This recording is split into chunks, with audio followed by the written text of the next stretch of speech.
Sahar Francis, you are a human rights lawyer, Yes, Palestinian human rights lawyer. indeed. Yeah, and you are one of the few Palestinian lawyers who actually have access to the Palestinian prisoners in the Israeli prisons. Am I right? Yes, I'm part of the colleagues that we are still able to visit inside the Israeli prisons and detention centers. There's other colleagues that they were banned from accessing, and they were facing restrictions with trials, actually, claiming that they were bringing information that is not allowed to be discussed with the prisoners. This is the main excuse, actually, to restrict our work, but luckily I'm still able to visit inside the prisons.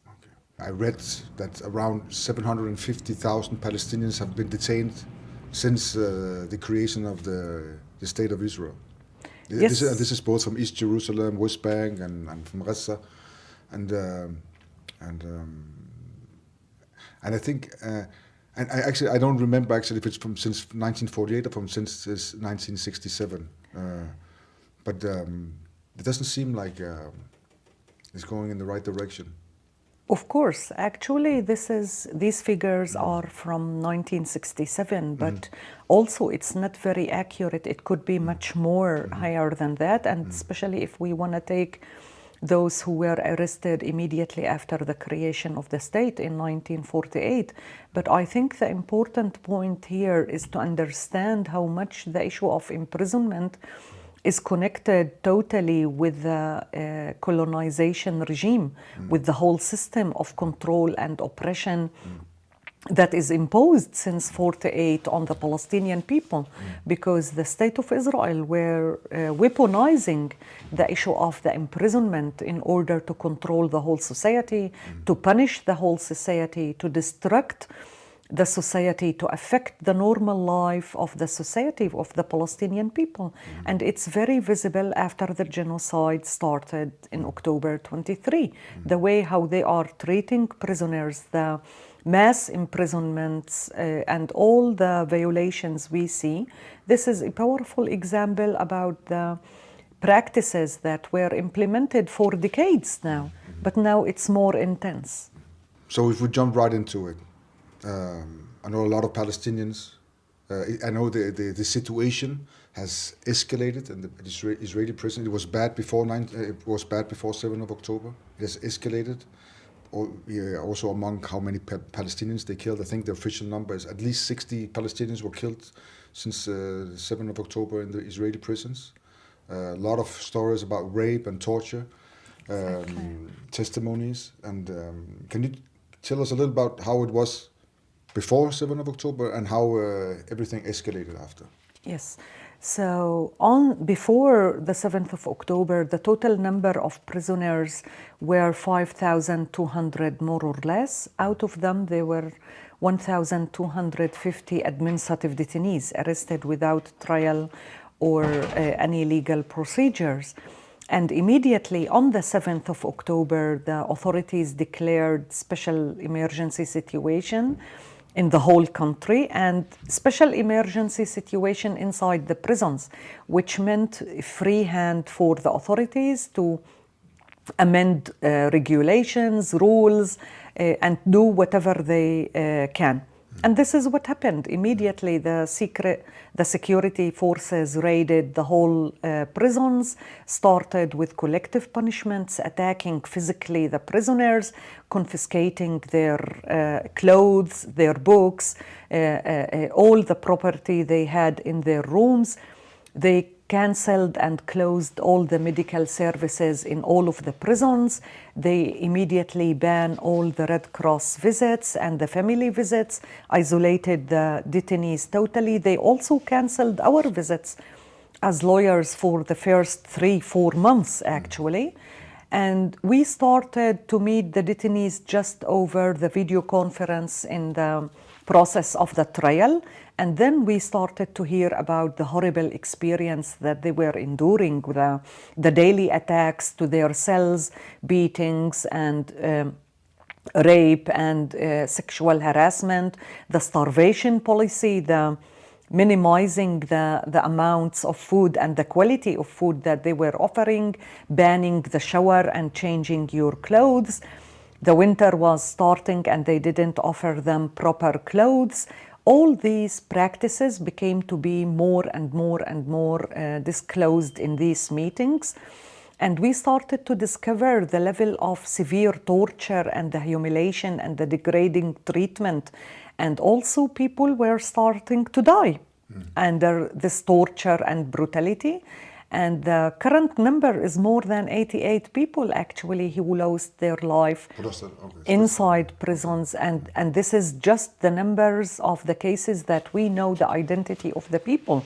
Because tens of other cases from Gaza, they just disappeared and we don't know if they were killed, if their bodies are still held inside Israel or in the Gaza Strip, because they also started to launch mass arrest campaigns, especially from Gaza, that included thousands of people that they were treated in very, very bad ways from the first moment. You have the pictures of the detainees naked, traveled with the trucks or the buses, and all the detainees were handcuffed and shackled and blindfolded in very painful, humiliating way. They were detained in detention facilities under the army, where they were kept in very, very bad conditions, tied in this way with their hands and their legs, blindfolded for 24 hours a day, 7 days a week, for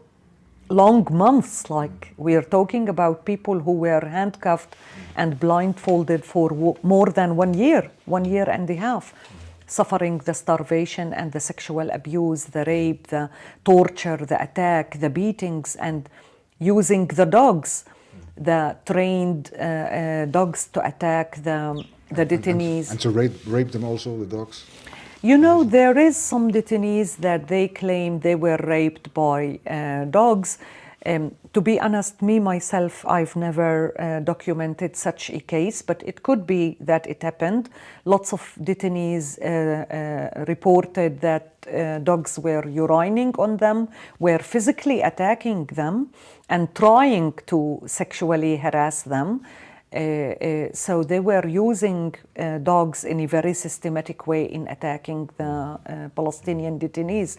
But most of the rape cases happened with using the police baton, the one that we see in the demonstrations, that it's used almost everywhere in the world. This was the most tool that they used to rape, and the sexual harassment in very different ways, including strip search, while hitting the detainees with the magnetometer, the electric device for security, to hit them on their sensitive areas.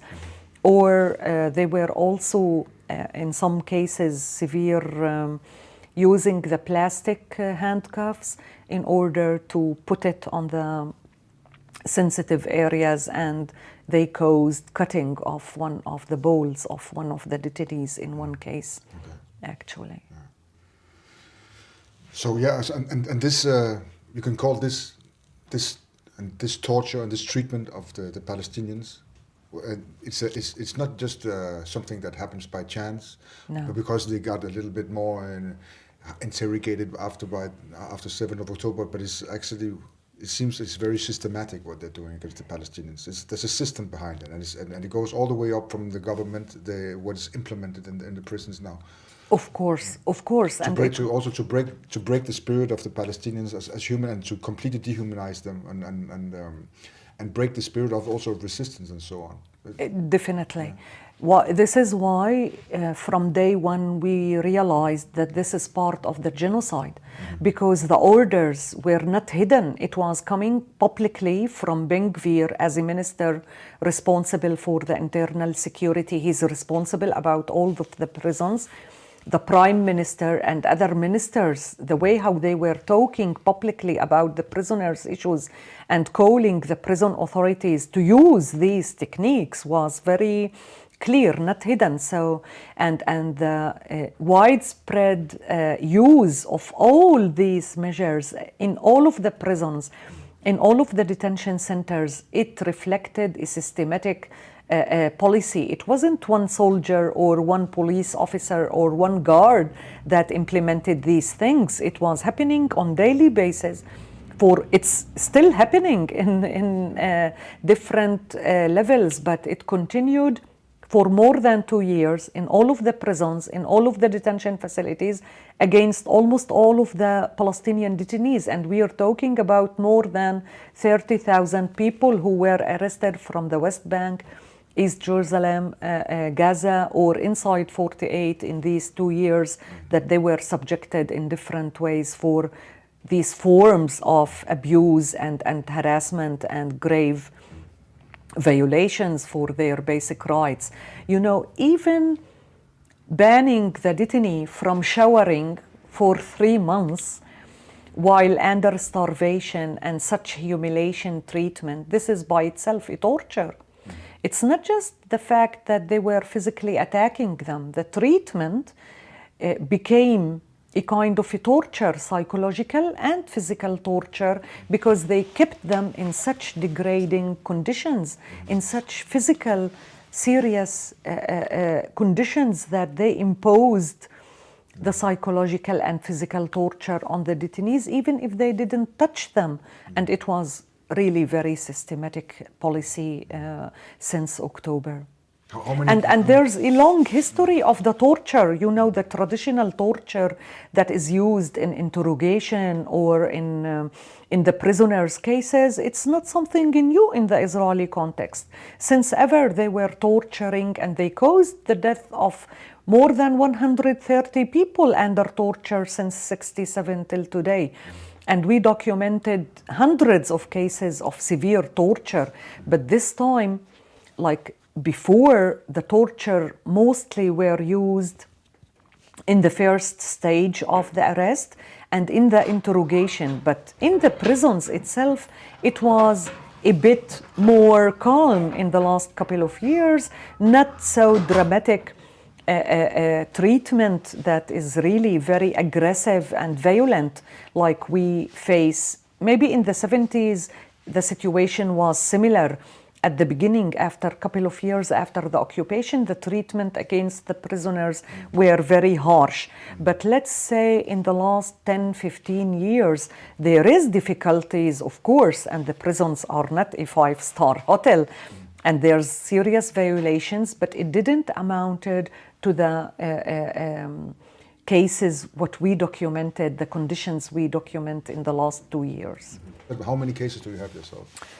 You know, in Addameer, we received more than 1,600 cases from Gaza alone in the last 2 years to locate where these people are detained. And unfortunately, hundreds of them we didn't succeed to know, and which means these people are disappearing. More than 400 cases, we don't know if these people were killed, where they were killed, where they disappeared. And those that remained, lots of them, they were released in the exchange, the last exchange deal in October 25, but we managed to visit hundreds.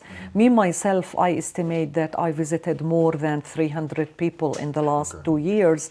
And I heard so horrible stories, and I saw the conditions on my eyes reflected on the images of the detainees, like how much weight they lost, how pale they were looking when in the visit, or in some cases the guards were beating the detainees just right away before the visit. They didn't care that I will see the detainee bleeding in the time of the visit. For this level, they dehumanized the Palestinian, and I think this is the explanation. So you came and visit them, and they sat in front of you, bleeding on the floor?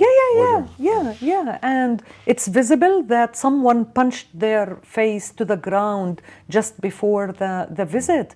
And even those that they were not... Were they even raped, some of them, just before you came? Just before the visit, no, but some of them, they were able to talk about the rape that they endured in previous months. And most of them, they were not able to talk even about the sexual harassment. You know, all of the detainees were subjected for sexual harassment, but even the sexual harassment, some of them, they were not able to talk about it, and you can tell that they were broken because they were crying. They were trying to use some Arabic words that reflects how bad the treatment was, that they lost their dignity.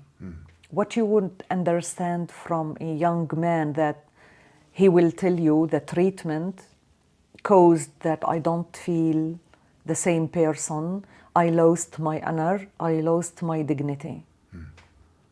So of course he was abused. And even in the time where the detainees were waiting for us lawyers to visit them, because you know in the army detention facilities and the prison system facility, when you request 5 people or 10 people, they will bring them together.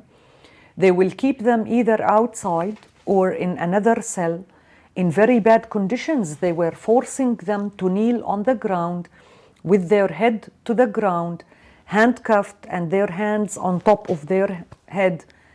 And in this position, for all the time while I'm visiting others, they would be kept in this way.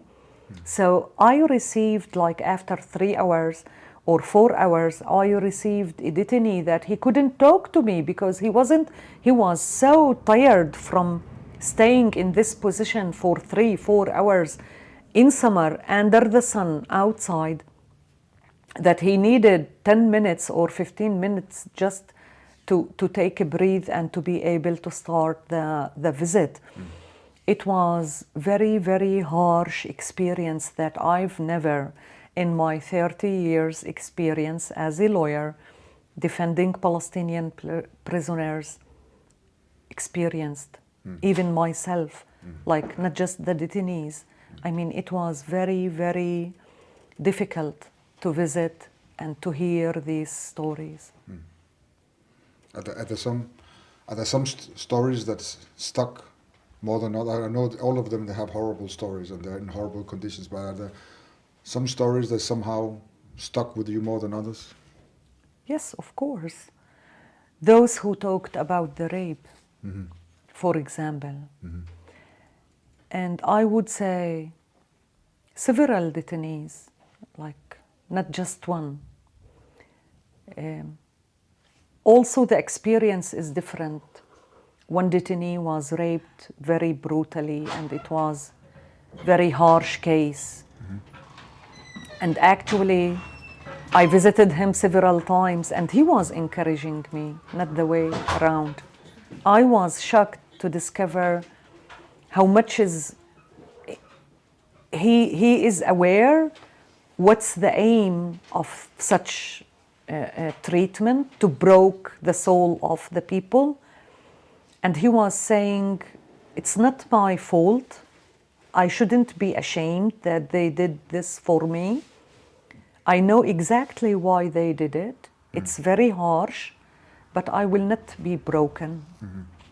And it was amazing, like, to see a detainee in this spirit. But I think it's not, you know, I know that he was released on the exchange, and I know that now he's suffering more.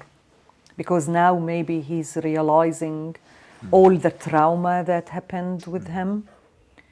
Another case was a case of a young boy, 19 years old, that they assassinated all his family, the extended family, like not just his parents and his siblings, but the uncles, their sons and daughters, and their married sons, everyone, more than 40 people. And one surviving aunt wanted me to tell the poor boy that this is what happened. I went to the visit and I couldn't do it. Because the conditions of the visit is very tough as well in this facility where he is held. he's not allowed to ask me about the family. I'm not allowed to talk to him about the family. So you have to find a way how to bring this message without clearly saying, because the police will jump immediately and warn him and me that they will stop the visit if we talk about the family. I'm just supposed to talk about the legal process. And the poor boy was so worried. It was almost 2 years after his arrest. And he wanted to know because he felt that he's totally disconnected and something wrong. Maybe he told me, I keep dream on all of the family members. And I didn't know what to do because I was thinking also this poor boy will go alone back to the cell. What he will do with this information, how he will digest the fact, and there's no one around to support him. And he would go back and be blindfolded and lie on the cold floor. And beaten maybe because he dared to ask me about his family. And I was sure that they will never allow me to go back to this facility. So I ended up saving this piece of information and wasn't able to tell him, but I was crying all the way back to the office because I did this. I couldn't handle it as well for me that I wasn't able to deal with the situation and I wasn't able to tell or to mourn him or to support him or to let him cry in front of me. Because in other cases, you know, even when some detainees, all of the detainees I visited, they would cry at some point in the visit. And in some difficult cases, I was crying also from the other side. I allowed myself to cry. And it was relieving at some point for me and for the detainee. And I ended up encouraging them and supporting them. And for me, these 2 years, I felt this is the most important work I'm doing. Not as illegal, you know, not defending, because there's nothing to defend, nothing to do as illegal work, because all these military courts or the civil courts are so arbitrary procedures. There's no space for the lawyer to do a real legal work that will be with powerful impact. And they can keep them for years without. Yeah, of course, under administrative detention. And they're not even kept as prisoners of war. No, they're kept as no. suspects of terror. Of course. Yeah, exactly. Those that they are suspected to have a role on the attack on 7th of October, they are kept and they are extending their detention for more than 2 years now under the civil criminal procedures, and they are planning to have a special military court to prosecute them. And there's a discussion that they would be sentenced for death penalty. And all the rest, more than 1,200 detainees till today from the Gaza Strip, they are kept under the unlawful competent procedures law based on secret information. These people, there's no proof against them that they were involved in anything. So they can keep them also for years without any trial. And there's 3,500 detainees from the West Bank that they are arrested under administrative detention, again, based on secret information, without trial, without any procedures, and they can be kept for years without trial. This is why all these people arrested based on secret evidences, actually, this is very clear arbitrary detention. And those that they are prosecuted, they will never be offered any fair trial procedures, neither in the military system or in the civil system, because even the civil judges inside Israel now, when dealing with these cases of the Gazan detainees, they are so, they're not objective. They are so right-oriented, and it's clear in the decisions. They were not interfering at all in the bad conditions that we were raising in the discussion in the court, that prisoners, even if they committed the most serious crime, they deserve to be treated as human beings in the international standards. This is the minimum. And it was like we would be blamed and attacked as lawyers if we raise these in the in the cases in front of the court. All the judges were silent about all these violations. I can't imagine how many hundreds of these prisoners, they are unaware of what happened to their families in Gaza. Because Exactly. there must be many cases where they come out and they found out whole families are raised. I remember this was in the beginning of the genocide. I remember there was an old man. He was released and he went back to Gaza. He had been in prison for 25 years and he came back to find out all his family had been killed. The only one that was left was his grandson. So, Yes. Yeah. Yeah, So, yeah. Actually, and the daughter who had his grandson, he never met her because he was born while he was in prison. So, Yes, yeah. One thing that is your work, your daily work with the prisoners, and like you said, you cannot even help them with the trial. It seems like some of the cases you're more like a soul friend for them. Yeah, Because psychological support. Exactly. What's I'm not going to sit here and talk about hope, but what is the struggle and what is the strategy for the future also to put pressure on the world to stop what's happening? First, it's very important to highlight and spotlight the hypocrisy and the double standards that the Europeans and the Western countries were doing in the last 2 years by this avoiding to call it and to name it exactly what it's described in the legal textbooks. There's nothing clear about genocide than as a crime, as the most severe crime in ever in history, as what happened in Gaza in the last 2 years.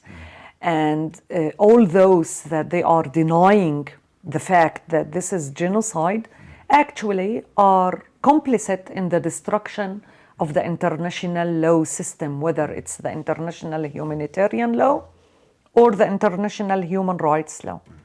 And for me, as a lawyer who spent 30 years trying to believe that this is the way how we should struggle, that it will make justice with us, Palestinians, because this is what the international society decided to use after the Second World War in order to protect and preserve the rights of the people all over the world, that it should be equal and implemented equally, and it all fall down.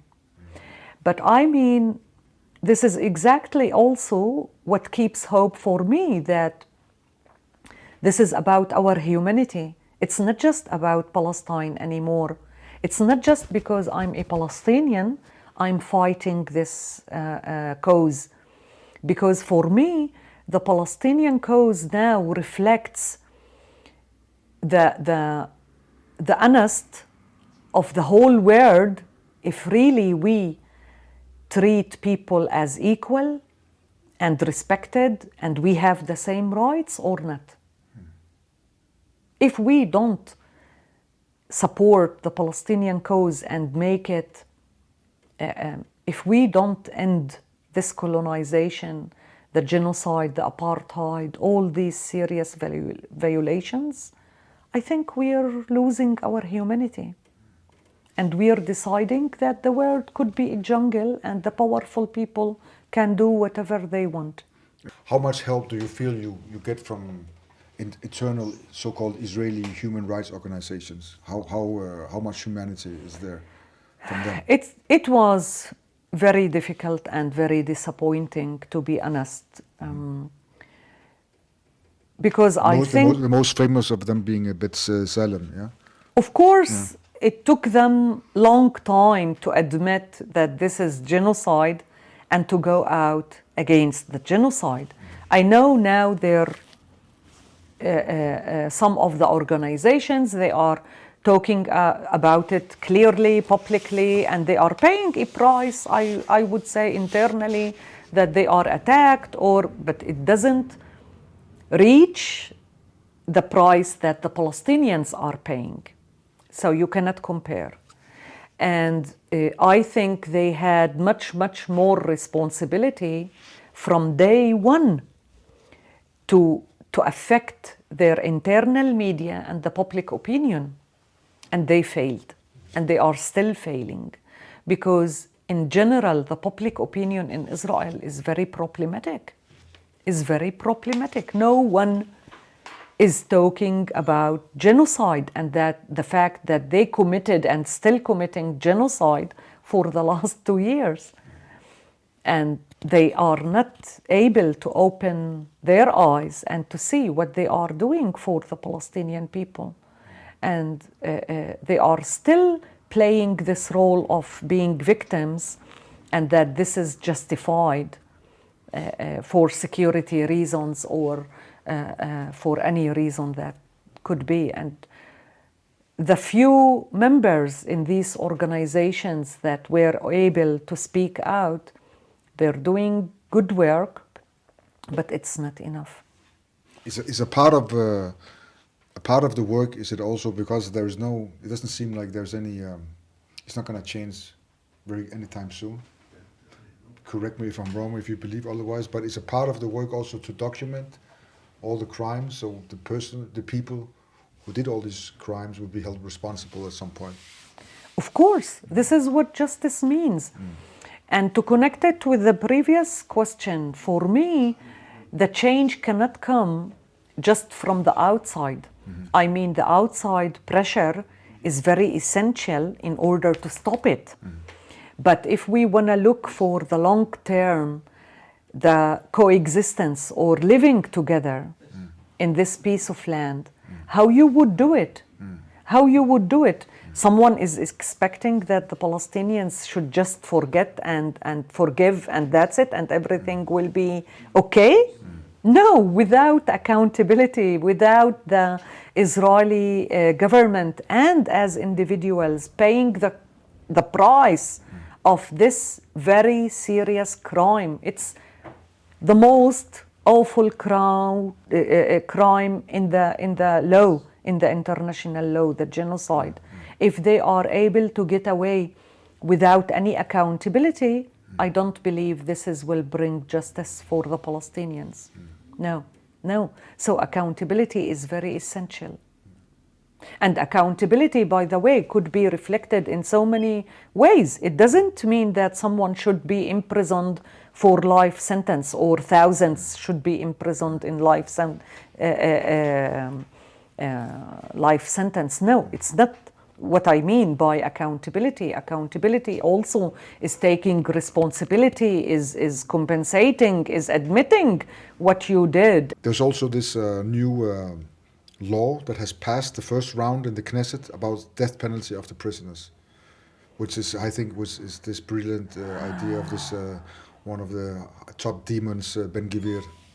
Can you tell a little bit about this this law? By the way, it's not Ben Gvir idea. People pretend to believe that it's him, the most awful racist person, but the first initiative on the death penalty came from the Russian party, Lieberman, Avigdor Lieberman. The former foreign minister. The first one that was initiating the death penalty inside Israel. But then they were interested in being members in the OECD and other European and international, and they blocked the initiative. But now, after committing for 2 years genocide, and they see the reaction of the world on the official level, that they want, why they, like, of course they would believe they can have the death penalty and no one will do anything. But it's the most powerful example of how the legal system could be an apartheid system and part of this apartheid structure, because this law in the draft that was submitted is totally designed to be implemented on the Palestinians. Of course, never an Israeli that kills a Palestinian like the settlers do now, they will never be prosecuted according to this law and executed and sentenced for death penalty. But it's not a surprise, because colonial powers, they always kill the revolutionaries anyway. They always of course, exactly. If they were like, this is the point, that since 48 till today, this system of colonization is just becoming more and more sophisticated legally, economically, on the social level and so on, because there's no price. They're not paying a price. They're not accountable for this. So now you're going back to Palestine tomorrow? Hopefully. Yeah, inshallah, and continue your very important work. So we cannot give up. No. We have to continue. Yeah. And hopefully one day justice will reveal. This is what history teaches us, that no oppression, no colonization can last forever. All colonizations fall down and Palestine will be free for sure. Okay. We just have to be hopeful and to continue the work we are doing. Yeah, and as you said the other day when I met you, you said something like, until today we did not get past the trauma from the Nakba. How are we going to? You can finish the sentence because it was you who said it. Exactly. I was like part of the fear. It doesn't mean that we are positive people or that we are not tired or that we're there's ups and downs, and sometimes I'm so worried that it took us all these decades to deal with the Nakba and the outcome of the Nakba and to collect the stories and all the history of the Nakba. And I think about these 2 years of the genocide and what happened in Gaza, and I think how we will deal with all this pain, thinking about the thousands of children that they lost totally all their family members, or the more than 20,000 orphans that they lost at least one parent, and so on, the disabled, the loss of all the documents of any person, your birth certificate, your university certificate, and so on. How we will deal with all this. But then I remember that we preserved our memory with all the culture and the love and the, you know, the spirit that we have as a people, and I hope that we will continue to do so. So, yeah. Thank you very much, and Thank you. And safe trip back, and God bless for all what you do. Thank you. Okay. Thank you. بنات اللي طلع على الله على الأسرى وضعها صعب تتعذب كل يوم كثير وبتموت كل يوم كثير ولا دوم ندوم ولا نهار نهار. نتمنى انهم يعني يقفوا معنا ويشوفوا ايه الأسرى وضعها صعب جدا جدا جدا.